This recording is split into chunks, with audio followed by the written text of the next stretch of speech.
Hello नन्हे मुन्ने प्यारे बच्चों, कैसे हैं आप?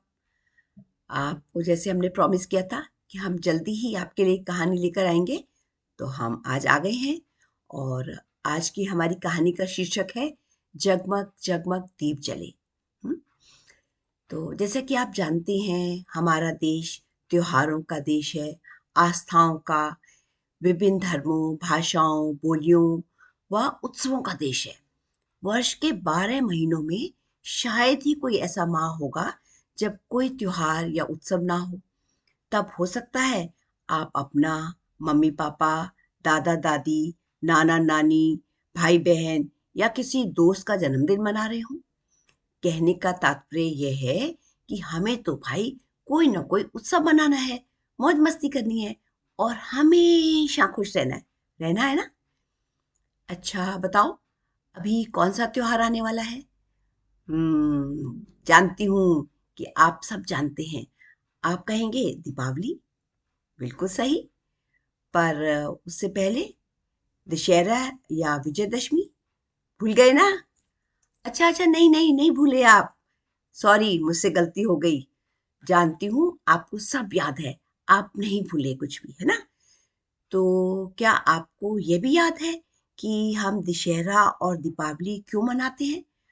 आओ, आज हम इन त्योहारों को मनाने का कारण जानने की कोशिश करते हैं। ठीक है? तो मैं एक कथा लेके आई हूँ आपके लिए और वो सुनाती हूँ आपको कि हम ये त्योहार क्यों मनाते हैं। बहुत पहले अयोध्या नगरी में एक राजा हुए, राजा दशरथ। राजा दशरथ बहुत लोकप्रिय व न्यायप्रिय राजा थे। उनकी 3 रानियां, कौशल्या, सुमित्रा व कैकेयी तथा 4 बेटे राम, लक्ष्मण, भरत व शत्रुघ्न थे। चारों भाइयों में आपस में बेहद प्यार था। सीता राजा जनक की पुत्री अत्यंत सुंदरी, गुणवान व शीलवान थी। राजा जनक अपनी पुत्री के विवाह के लिए वीर व होनहार राजकुमार चाहते थे। राजा जनक ने सीता के स्वयंवर के लिए एक शर्त रखी।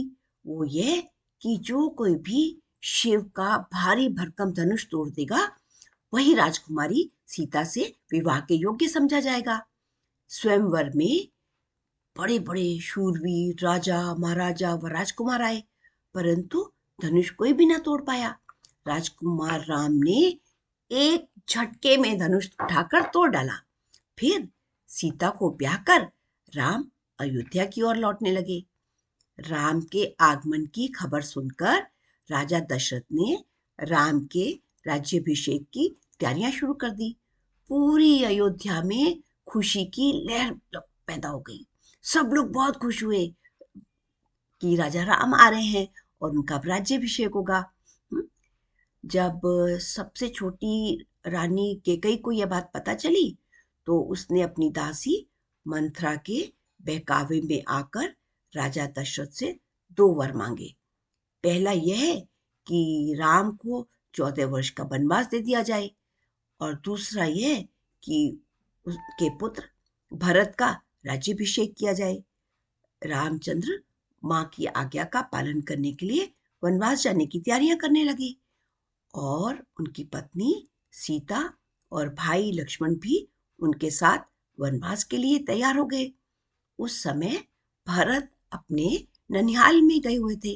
जब वो लौट कर आए और उनको सारी बात पता चली, तो उन्होंने अपनी माँ कैकेयी को बहुत बुरा भला कहा और भाई राम को वापस लाने के लिए चल दिए।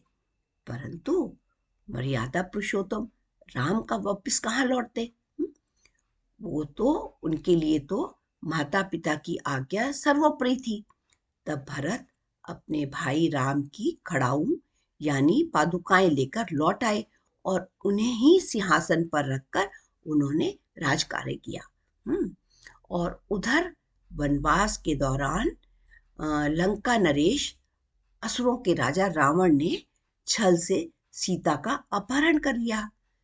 राम के विनती करने पर, अपनी पत्नी मंदोदरी व भाई विभीषण के समझाने पर भी रावण को कोई बात समझ न आई, और उसने सीता मैया को वापस रामचंद्र जी के पास भेजने की बात नहीं मानी।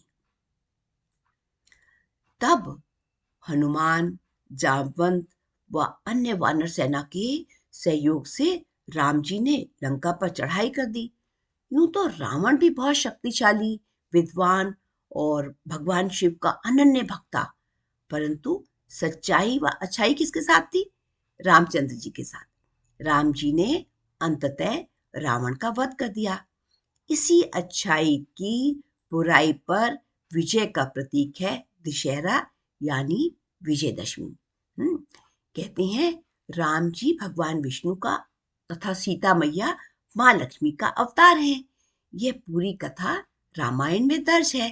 रामायण महर्षि वाल्मीकि ने संस्कृत में लिखी थी। अब आप कहेंगे रामायण तो तुलसीदास जी ने लिखी थी। हाँ हाँ, बाद में तुलसीदास जी ने उसे सरल भाषा में जरूर लिखा था। और उसको हम रामचरितमानस कहते हैं। यह हमारे धार्मिक ग्रंथ हैं और हमें अपने धार्मिक ग्रंथों को भी पढ़ना चाहिए।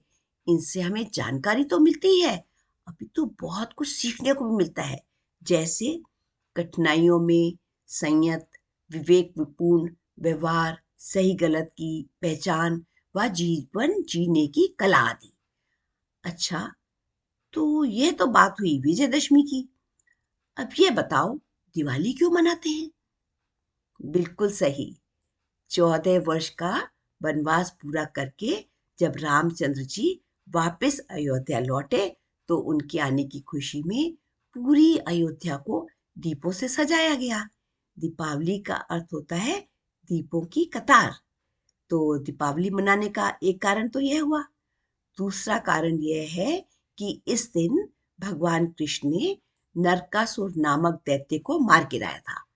इस दिन हम माँ लक्ष्मी की पूजा भी करते हैं।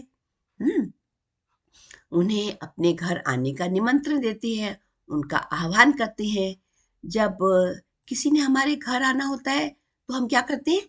घर साफ करते हैं अच्छी तरह से और उसके स्वागत की तैयारी करते हैं। बस बिल्कुल वैसे ही दीपावली से पहले हम अपना घर अच्छी तरह से साफ करते हैं, घर सजाते हैं, रंग रोगन करवाते हैं, घर के द्वार पर फूलों व रंगों से रंगोली बनाते हैं, खुद भी नए कपड़े पहनते हैं, लक्ष्मी जी को भोग लगाने के लिए प्रसाद आदि तैयार करते हैं, मिठाई खाते हैं और ये सब करते हैं ना, मजा आता है ना। तो इस बार घर की सफाई जब होगी और रंगोली बनाएंगे तो आप भी मम्मी पापा की मदद कराओगे ना, मजा आएगा बहुत। और फिर दीपावली वाले दिन सारे घर में तेल के दिए जलाने में भी मदद कराना। अच्छा, ये बताओ कि हम तेल के दिए क्यों जलाते हैं? क्योंकि तेल के दियों से जलाने से वातावरण शुद्ध होता है और जो नकारात्मक ऊर्जा होती है वो हट जाती है। देखा है ना, अग्नि अथवा दिए की लौ हमेशा ऊपर की ओर उठती है। यह उन्नति का प्रतीक है। दिए रोशनी का प्रतीक है, अर्थात अंधकार पर, बुराई पर विजय पाना। रोशनी ज्ञान व अंधकार अज्ञानता का प्रतीक है। आपने सुना है ना, तमसो माँ ज्योतिर्गम्य, अर्थात अंधकार अज्ञानता से रोशनी व ज्ञान की ओर जाना। एक विद्यार्थी के लिए तो ये और भी अधिक महत्वपूर्ण है कि हमेशा प्रगति करते रहना, रोशनी की ओर जाना, अज्ञानता से ज्ञान की ओर निरंतर प्रगति करते रहना। Give your best as a student. तो इस बार हम दिवाली की कथा को केवल कथा ना रहने देंगे, अपितु अपने जीवन में उतारेंगे। ठीक है ना? आओ, इसी बात पर हम इकट्ठे मिलकर गाते हैं। बढ़ते चले सीखते चले, रुके ना डरे ना, पहाड़ हो मैदान हो कोई भी राह हो, पहाड़ हो मैदान हो कोई भी राह हो, कंकरों को बीनते चले, बढ़ते चले सीखते चले, बढ़ते चले सीखते चले। तो आप बताना आपको ये कथा कैसी लगी। और फिर हम शीघ्र ही एक नई कहानी लेकर के आपके पास आएंगे और सुनेंगे। ठीक है? तब तक के लिए आपको क्या करना है? मुस्कुराते रहना है। ठीक है? Okay, bye.